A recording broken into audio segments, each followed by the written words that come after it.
नमस्कार, मैं हूं विवेक और आप देख रहे हैं लाइव टीवी एक्सप्रेस का खास कार्यक्रम यूपी का अपना नगर। इस समय में रायबरेली में और हमारे साथ चेयरमैन प्रत्याशी हम जानेंगे कि किन किन मुद्दों के साथ वो चुनाव लड़ रहे हैं। तब आप 12-17 में चेयरमैन थे, तो आप इस जो बीते समय जो बीत चुका है, ऐसे में आपको क्या कमी रह गई? जनता ने क्या देखा कि आपको जो चुना नहीं? जनता ने तो हमें अध्यक्ष बना दिया था, लेकिन मैंने बताया कि कभी कभी बच्चा जो है नीट का बच्चा 600 अंक पा करके मेडिकल कॉलेज मिल जाता है और कभी कभी 700 अंक पाने के बाद भी उसको प्राइवेट कॉलेज मिलता है। तो हमारे साथ भी वही हुआ। अगर गंदगी देखने को मिली है तो ये इसका मतलब कि वो कार्य नहीं कर पा रहे हैं, तभी गंदगी आपको दिखी। अच्छा, शिक्षा को लेकर आपका क्या राय है? शिक्षा को लेकर के मैं पहले भी था, तो नगर पालिका के पास एक 6 से हाई स्कूल तक का था, उसको मैंने इंटर करा करके उसकी मान्यता दिलाई।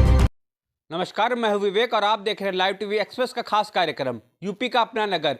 इस समय में रायबरेली में और हमारे साथ चेयरमैन प्रत्याशी हम जानेंगे कि किन किन मुद्दों के साथ वो चुनाव लड़ रहे हैं। सबसे पहले मैं आपका परिचय चाहूंगा। मोहम्मद इलियास, पूर्व अध्यक्ष नगर पालिका परिषद रायबरेली, वर्तमान प्रत्याशी नगर पालिका परिषद अध्यक्ष रायबरेली। जी, आप चुनाव लड़ने जा रहे हैं, तो ऐसे में आपने कुछ सोचा होगा, कोई रणनीति बनाई होगी कि इन मुद्दों के साथ हम चुनाव लड़ेंगे?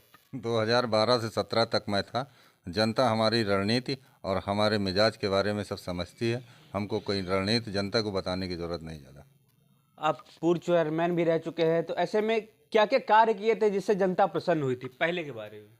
अब हमने जहाँ भी जो ज़रूरतें थी, चाहे जल निकासी की ज़रूरत रही हो, चाहे रोड सड़क निर्माण की ज़रूरत रही हो, चाहे पानी की ज़रूरत रही हो, जहाँ प्रकाश व्यवस्था की ज़रूरत रही है, जो मूलभूत समस्याएं जनता की थी लगभग उनको मैंने पूरा करने का प्रयास किया।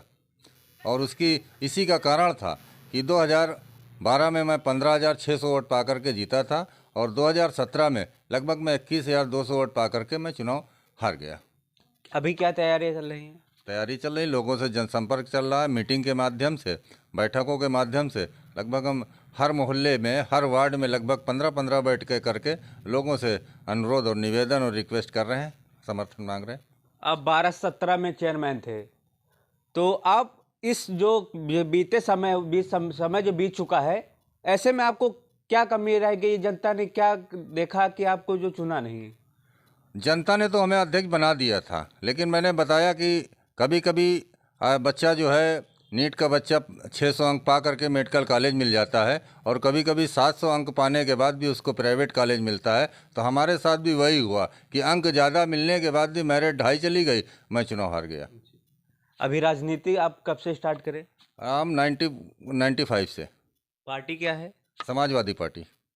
तो समाजवादी पार्टी में ऐसा क्या दिखा जो आपने समाजवादी पार्टी ज्वाइन कर ली? अब 95 से समाजवादी पार्टी में क्या देखा? समाजवादी पार्टी सबके लिए, गरीबों, मजलूमों, अल्पसंख्यकों, दलित, पिछड़े सब के लिए लड़ाई लड़ रही है। उसी के साथ हम लोग भी एक सिपाही के रूप में उसके साथ में कंधे से कंधा मिला करके लड़ाई लड़ रहे हैं। अभी मैंने आपके क्षेत्र में भ्रमण किया तो देखा गंदगी काफ़ी पड़ी थी, स्वच्छता का ध्यान बिल्कुल नहीं दिया जा रहा। तो ऐसे में क्या लगता है आपको, जो इस समय मौजूदा चेयरमैन है वो कार्य नहीं कर रहा है?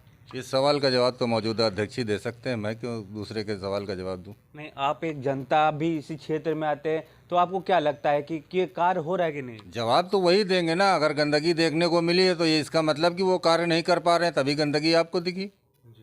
अच्छा, शिक्षा को लेकर आपका क्या राय है? शिक्षा को लेकर के मैं पहले भी था, तो नगर पालिका के पास एक 6 से हाई स्कूल तक का था, उसको मैंने इंटर करा करके उसकी मान्यता दिलाई। और एक मैंने CBSE बोर्ड का प्राइमरी नर्सरी से लेकर के 5th तक चलाने का काम किया था। उसकी प्रक्रिया चल रही थी मान्यता लेने की, लेकिन दुर्भाग्य था कि मैं 2022 में चुनाव हार गया। मौजूदा अध्यक्ष ने उसको भी बंद कर दिया और मैं एक महिला इंटर कॉलेज खोलने का मैंने बिल्डिंग बनाई थी, लेकिन मान्यता न होने के बाद, मान्यता मेरे साथ समय पे नहीं हो पाई थी, लेकिन मौजूदा अध्यक्ष ने उस पर मान्यता पे कोई कार्रवाई नहीं की। नहीं मान्यता हो जाती तो एक महिला इंटर कॉलेज भी हो गया होता। 2017 से 2022 के बीच में ऐसे आप कार्यों को दर्शाइए, हमारी जनता देखना चाहते हैं कि आपने क्या क्या ऐसे कार्य किए। 2012 से 17 तक मैंने बताया ना कि जहाँ जल निकासी की व्यवस्था नहीं थी, जल निकासी की व्यवस्था की। जहाँ प्रकाश की व्यवस्था नहीं थी, वहाँ प्रकाश की व्यवस्था की। जहाँ पानी में गंदगी आ रही थी या पानी नहीं पहुँच पा रहा था, ओवरहेड टैंक से, तो मैंने वहाँ लगभग 15 सबसे पहले बैठने के बाद मैंने 15 मिनी ट्यूबवेल 10 हार्स पावर के लगाए, और उसके बाद लगभग हर वार्ड में 8 से 10 TTSP की जो 1 किलोवाट की मोटर पड़ के उसकी बोरिंग करा करके लोगों को स्वच्छ पानी देने का काम किया। अब की बार क्या लग रहा है, जनता का क्या रुझान है?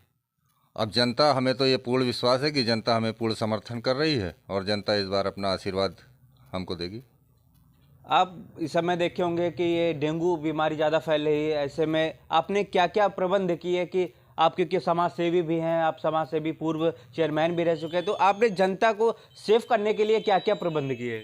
लोगों को जागरूक करने के ये बात थी कि इसमें जो है आप अपने यहाँ जो भी सरकार की गाइडलाइन थी और जो डॉक्टरों की एडवाइस आई थी वो गाइडलाइन थी, उसमें जनता को अपने माध्यम से और हमारे जो सर्किल है, हमारा जो साथी हैं, हमारे जो लोग हैं, मोहल्ले मोहल्ले जा कर के लोगों को उन गाइडलाइनों को समझा रहे थे कि इनसे बचिए तो डेंगू जैसे रोग से बच सकते हैं।